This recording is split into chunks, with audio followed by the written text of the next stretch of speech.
ଆଜିର ମୂଲ୍ୟ। ଶ୍ରୀକୃଷ୍ଣ କହନ୍ତି, ଯାହା ପଛରେ ଦୌଡ଼ୁଛ 2 ଦିନ ଦୂରେଇକି ଦେଖ।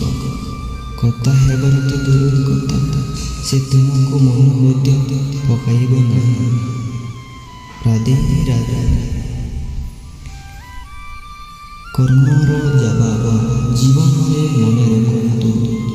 ସମୟ କାହାକୁ ଅପେକ୍ଷା କରେ ନାହିଁ ଏବଂ କର୍ମ କାହାକୁ କ୍ଷମା କରେ ନାହିଁ। ଆପଣଙ୍କ ଆଜି ଯାହା ବୁଣିବେ କାଲି ତାହା ମକଳ କରିବେ। କେହି ଦେଖୁନଥିଲେ ମଧ୍ୟ ସମୟ ଆପଣଙ୍କ ପ୍ରତିଟି କାର୍ଯ୍ୟ ହିସାବ ରଖିଥାଏ। ଯେତେ କର୍ମ ଜବାବ ଦିଏ ସେତେବେଳେ କୌଣସି ଯୁକ୍ତି କାମ କରେ ନାହିଁ।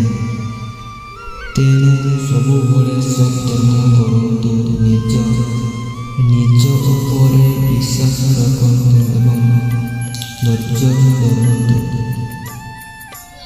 ଆପଣଙ୍କ ପରିଶ୍ରମ ଓ ସତତା ଦିନେ ଦୁନିଆରେ ଉଚିତ ଜବାବ ଦେବ। କର୍ମ ହିଁ ଶ୍ରେଷ୍ଠ ପରିଚୟ।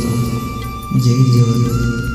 ଅର୍ଜୁନ କହିଲେ, ହେ କୃଷ୍ଣ, ସାମ୍ନାରେ ସବୁ ମୋ ନିଜ ଆପଣଙ୍କ ମଣିଷ। ଯୁଦ୍ଧ କରିବି କେମିତି? ସେମାନଙ୍କ ହତ୍ୟା କରିବି କେମିତି?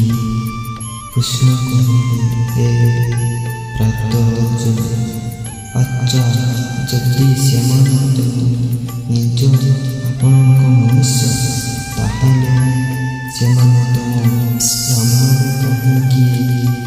ଯେତିକି ଦେଖୁଛି ମୁଁ